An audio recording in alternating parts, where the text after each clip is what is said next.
with great pleasure, we now move into the final part of this evening's program, and that is the introduction of a new book. Growing up in British Guiana, 1945 to 1964, by Major General retired Joseph Singh. It's a wonderful book. Joe sent me one, and I could not put it down. It is just a wonderful, it is rich social history. I think that Guyana needs a lot more of.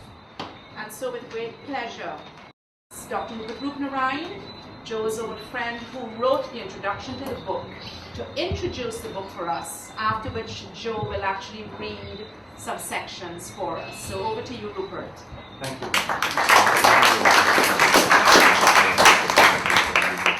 Doreen as well, friends. My acquaintanceship with Joe's book goes back a long way. It seems like in a previous life. When he sent me the manuscript, early version, and we talked a lot about it. We did some work together on it, and I was really delighted when I finally got a copy of it. I won't say a whole lot because I had the great honor to write the introduction to his book, and it's right here. But I want to say that the real fascination with this manuscript when I first saw it had a lot to do with its intimacy with the hinterland, with savannas and watersheds and the forests. Joe knows that I have a son, Kerry, who believes that paradise is a hammock in Monkey Mountain. So I am not unacquainted with lovers of the forest. But the incredible detail. This book is really, I think, one of the best evocations of childhood and what it means to grow up in a community, in families, surrounded by people, the extraordinary sense of solidarity that nourished a child.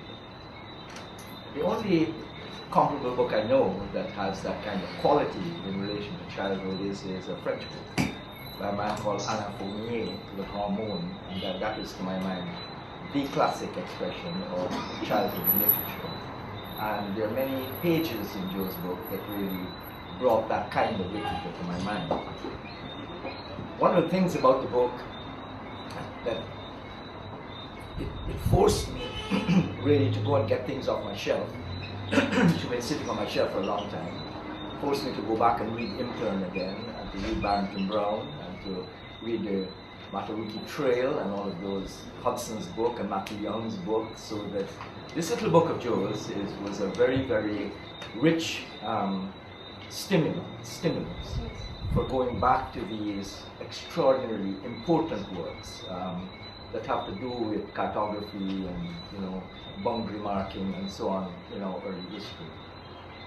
For that alone, I was really very grateful for the manuscript, for what it forced me to look at again and to look again with fresh eyes.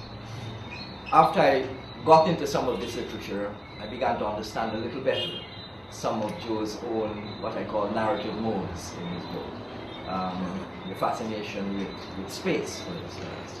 That's quite extraordinary in the book, that a book that moves through from childhood through adolescence to adulthood.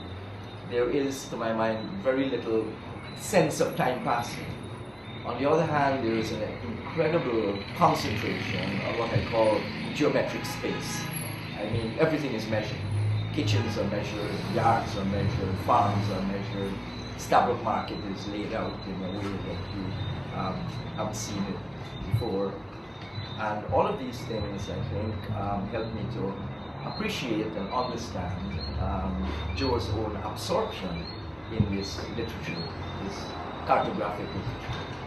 And my son taught me the expression that this was the gazetteer mode of writing, which apparently is known to anthropologists.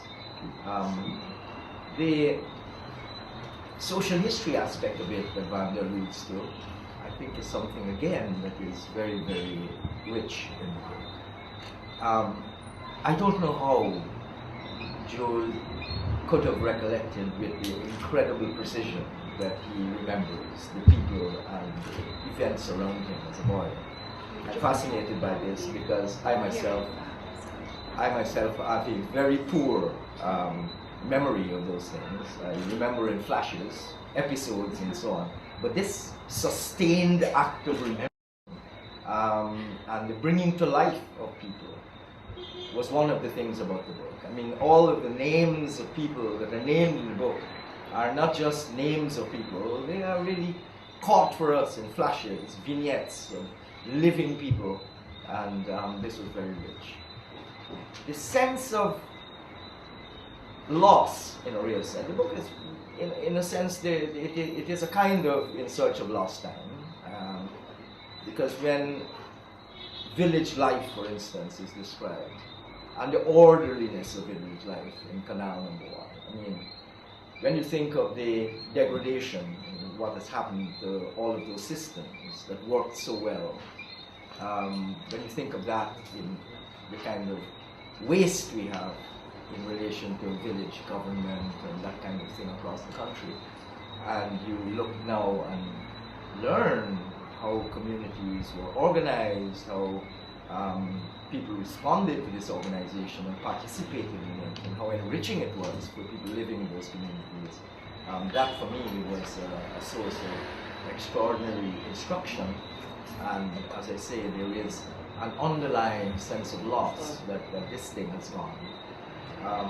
The book is, I would say that it is an assertion of growing and growth, because while there is loss, the concentration on the book is about the overcoming of loss and about, in a sense, what comes, after death. I end my own introduction with Joe's recollection of the death of Adrian Thompson and his writing about that.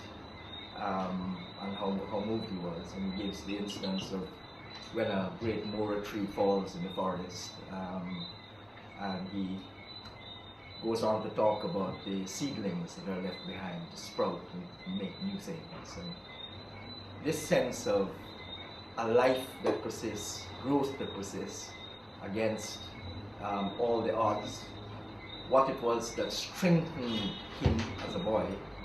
And I want to say that Joe Singh has performed many services to this nation, and frankly, this little book is not the least of his services that he's performed for us. I have urged him, and I hope Carlin will permit him, to write about the Army years and to write about the National Service years, because I know that we have a lot to learn about that period in our history and about those institutions and how they came to be what they are now, where they started, how they developed, how they evolved. These are things that we have to look forward to in Joe's next publication. So with those brief words, I want to say that reading Joe's book is something to look forward to with enormous pleasure, and I wish that you do it very soon. Thank you.